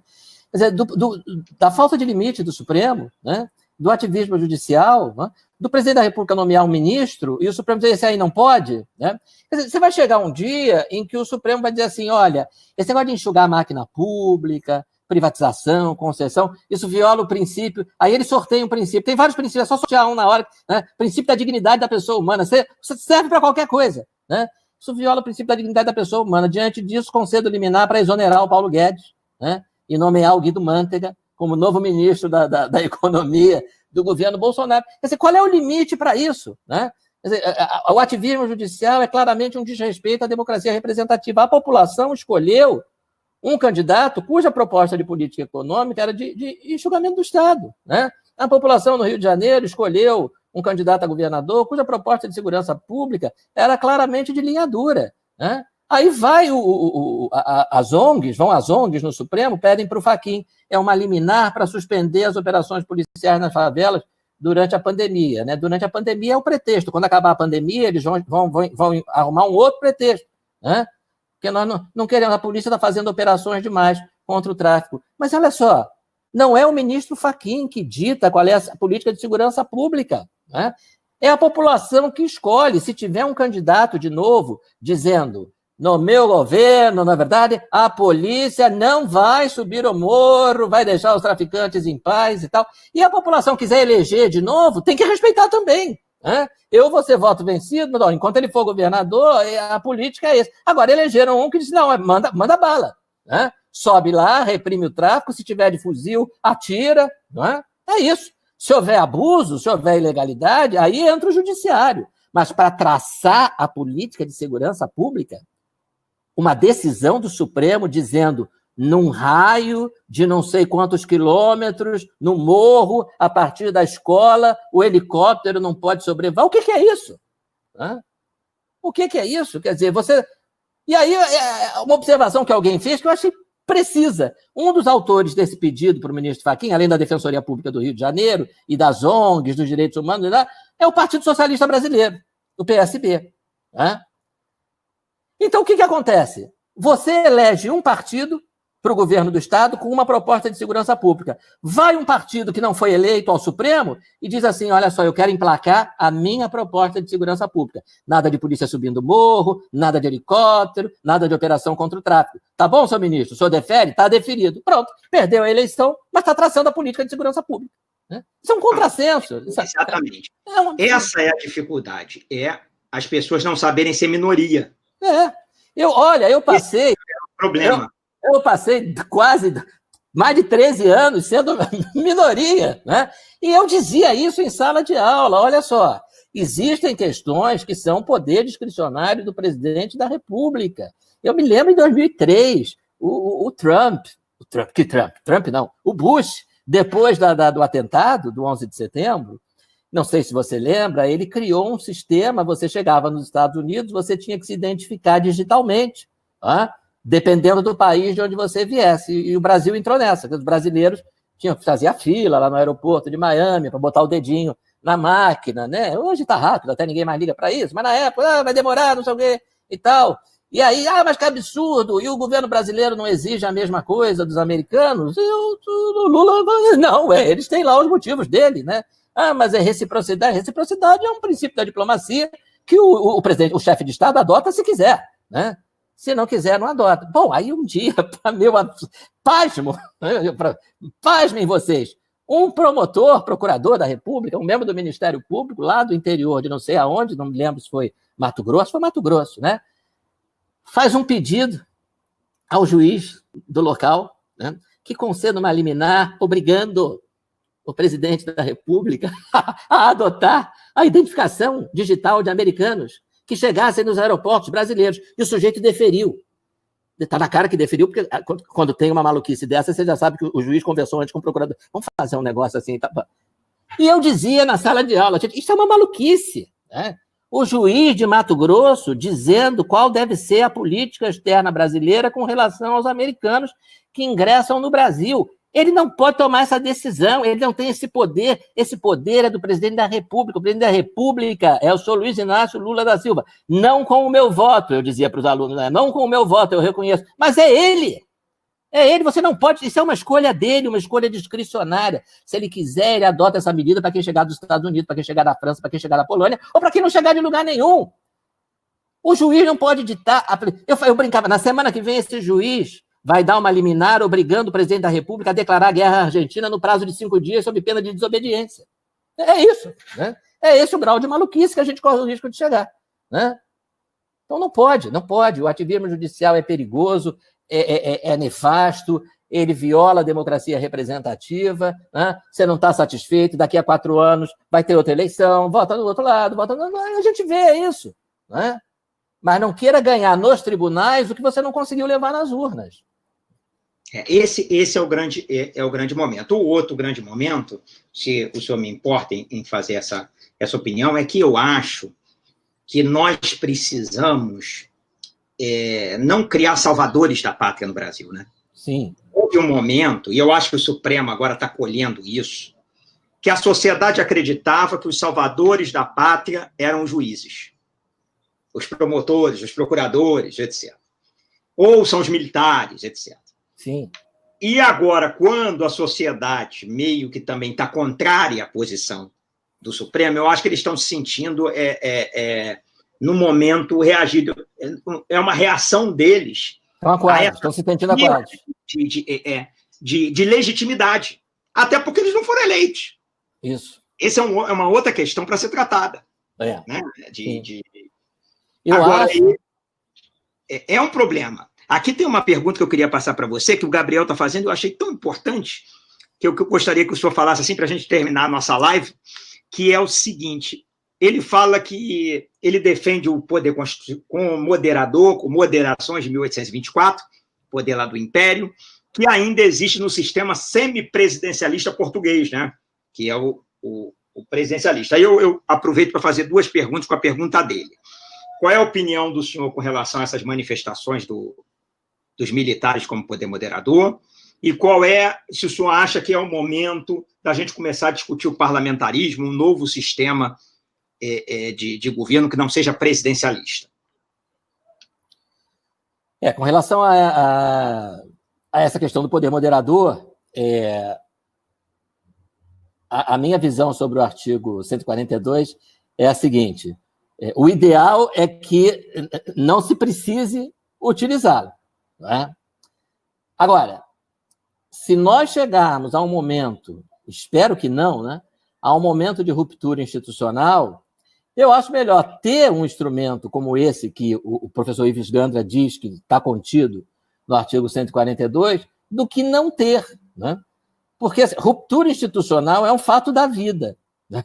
É um fato da vida de qualquer país, não é um fato jurídico, né? É injurídico, mas é um fato da vida. Se nunca tivesse ouvido ruptura institucional nestas terras de Santa Cruz, nós seríamos ainda colônia portuguesa. Opa! Né? Se depois não tivesse havido outra ruptura institucional em 15 de novembro de 1889, nós ainda seríamos monarquia. Né? Não sei nem se estaríamos, não sei, não estou fazendo juízo de valor, se estaríamos melhor ou pior. Né? Mas, obviamente, a proclamação da República... Só para complementar o senhor, esse de 15 de novembro foi golpe militar. Claro. As pessoas não falam. Esse foi golpe. Evidente. Né? Evidente, foi a ruptura institucional feita através dos militares. Né? Assim, E a outra coisa importante que eu acho é a gente entender o que é ruptura institucional, porque a gente associa ruptura institucional a movimento militar, mas não necessariamente. Né? Você pode ter ruptura institucional sem um golpe militar explícito, sem um movimento militar. Né? Nós temos um exemplo ao norte do país que é muito claro. Né? Quer dizer, o Chaves... Ele até tentou dar o golpe militar clássico e não conseguiu, né? Mas o golpe verdadeiro ele deu quando ele chegou ao poder, através do voto popular. Ele chegou ao poder através do voto popular e transformou uma das democracias com mais tradição na América Latina, que era a Venezuela, pelo amor de Deus, ninguém vai olhar para a Venezuela hoje e dizer que aquilo é uma democracia, né? Porque aquilo não é democracia, aquilo é um regime autoritário. E como é que passou da democracia para o regime autoritário? Teve um golpe? Foram tanques para... Não teve nada disso. Né? Não teve nada disso. Não teve nada disso na Alemanha nazista. Né? O Hitler chegou ao poder democraticamente eleito. E aí ele acabou com a democracia, de dentro do poder. Você acaba com a democracia de dentro do poder sem necessidade de golpe militar. E você pode fazer isso através, ou a partir do executivo, a partir do legislativo e... com toda franqueza, você pode fazer isso a partir do Poder Judiciário. Né? Então, é preciso ver, né, quem é que está rompendo, quem é que está se movimentando no sentido da ruptura da institucionalidade. Hoje, eu vejo a ruptura da institucionalidade partindo com muito mais força do Poder Judiciário do que do Poder Executivo ou do Congresso Nacional. Não vejo isso. Né? Não importa que o Bolsonaro tenha esse discurso de que foi a favor do golpe militar, tem o retrato dos 5 presidentes militares no gabinete dele de deputado federal, tudo bem, mas efetivamente, né, o que ele fez em termos de ruptura institucional comparado com o Supremo? Não fez nada. Né? O Supremo, no espaço de um ano, já nos tirou o princípio da reserva legal em direito penal, que é um precedente perigosíssimo, já instaurou inquéritos inconstitucionais, e já usou de um ativismo judicial que é absolutamente inconcebível. O presidente da República expulsou, a gente falou há pouco da Venezuela, expulsou o corpo diplomático venezuelano. O ministro Roberto Barroso deu uma liminar, dizendo, não vão embora não, vão ficar. Mas como? Isso é ato discricionário do chefe de Estado, do presidente da República. Como é que pode? Então, assim, o meu medo é esse. Qual é o próximo passo? Mudar o ministro da Economia, através de liminar? Mudar a política econômica? Tem que ter um limite. Né? Não existe poder sem limite. Então, você precisa fazer o seguinte, freios e contrapesos funcionam para o presidente? Funcionam para o Congresso? Funcionam. Como é que faz para fazer funcionar com relação ao Poder Judiciário? Né? Porque se não funcionar... Né? Se não houver essa possibilidade, se nós seguirmos, se o Supremo seguir nesse passo, eu tenho medo, né, de um quadro de ruptura institucional. Ruptura institucional, como eu falei, é um fato da vida, faz parte da história de praticamente todos os países do mundo. Né? Provavelmente o único país do mundo que desde a independência não teve ruptura institucional foram os Estados Unidos, mas a independência, obviamente, foi uma ruptura institucional com a Inglaterra. Né? Então, faz parte. Mas o problema da ruptura institucional qual é? É o problema de 64. Né? Quer dizer, em 64, os militares, com apoio de grande parte da população, da grande imprensa, etc., se lançam num movimento de ruptura institucional, de deposição do presidente. Não é? E o que você espera? Se isso aí é um movimento para preservar a democracia do que se considerava na época, 5 anos depois da Revolução Cubana, uma real ameaça comunista na América Latina. Você espera que dali a 1 ano, 2 anos, 3 anos, né, o Castelo Branco diga, bom, então acabou, está marcada a eleição, aí todo mundo vai concorrer e tal, e foi, né, já fizemos a nossa ruptura, já restauramos, agora está restaurada a democracia, bola para frente. E não foi o que aconteceu. Né? Não foi o que aconteceu, ficaram 20 anos no poder. Ficamos 20 anos sem votar para presidente da República. Né? Isso não é bom. Ninguém quer isso. Né? Ninguém quer isso de novo. Né? Então, por isso que eu digo, se tiver ruptura institucional, ou estivermos na iminência de uma, é melhor ter um dispositivo na Constituição do que não ter. Eu ouço vários juristas dizendo assim, com essa interpretação, o 142 é uma jabuticaba. Meu amigo, O que tem de jabuticaba no ordenamento jurídico brasileiro não vai ser mais uma que vai fazer a diferença, né? Prisão de criminoso só depois de condenado em quarta instância é uma tremenda jabuticaba. E o pessoal acha que está bacana, não tem problema nenhum, né? Eu não conheço nenhum outro país do mundo. Condenado em primeira instância, vai preso, espera um pouquinho que tem recurso para o segundo grau. Agora, segundo grau, confirmou. Espera um pouquinho que tem recurso para o STJ.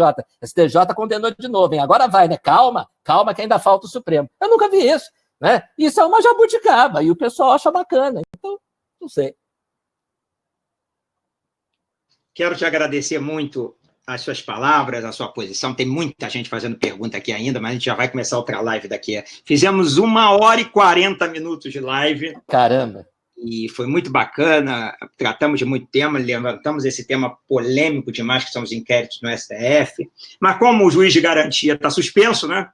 Então, olha que contradição, né? Vitor, tem contradição maior do que juiz de garantia e inquérito ex officio pelo judiciário? Essa, aliás, foi a primeira decisão, porque é uma decisão, o que fez com a lei? É inconstitucional? Não. Vamos analisar se é inconstitucional, por enquanto está suspenso. Porque a lei goza de prerrogativa de constitucionalidade, mas suspendeu por quanto tempo? Então, em 10 anos a gente volta com a lei. Quero agradecer muito ao senhor pelas palavras, por aceitar a nossa participação. Depois eu vou te enviar a gravação aqui. Muitos alunos fazendo aí um monte de pergunta que não acaba mais. A Ana Paula, Leonardo, Ezequiel, Paulo Renato, Ramon. Temos 92 pessoas online aí nesse momento. Joga lá no meu Facebook que eu, de repente, dá para responder. O Instagram e o Face está sempre lá bem movimentado. E quero agradecer muito ao senhor. Muito obrigado aí pela participação, professor. Vitor, muito obrigado. É assim, com toda a sinceridade, eu te digo mais uma vez, é sempre uma grande alegria participar desses eventos que você promove com tanta competência, com tanto espírito democrático. Esse debate é fundamental, ele é sempre importante, mas no momento que a gente está vivendo, ele é mais do que importante, ele é fundamental. Você está, mais uma vez, de parabéns, que Deus te abençoe, que você prossiga aí nessa caminhada cada vez com mais sucesso. Um abraço a todos que tiveram a paciência de me ouvir até agora. Tudo de bom para todos vocês. Muito obrigado, professor. Um abraço. Um abraço. Tchau. Bom final de semana. Pessoal, a gente vai começar daqui a 10 minutos uma live de direito tributário. Vou dizer para vocês, eu estou aqui só no meu café, eu já nem almocei, é só café. É o seguinte, a live de direito tributário com um dos advogados mais famosos do Rio de Janeiro, do Brasil, dono de um dos maiores escritórios de advocacia, direito tributário, não, eu falando besteira, direito do trabalho, é tema novo, direito do trabalho. Então, é uma grande. Logo depois, nós vamos ter um debate entre pessoas da Estácio, secretários municipais, secretários estaduais, jovens, sobre a política da atualidade, falar sobre eleições, para vocês se manifestarem aí, a gente bater um papo aí no final da noite, bastante legal. Tem que fazer a inscrição lá no estácio.live, tá? Abraço, gente, obrigado aí pela participação, foi maravilhoso. Desculpe algumas perguntas aí, foram muitas perguntas, e o tempo curto aí para a gente falar. Abraço, gente, fiquem com Deus.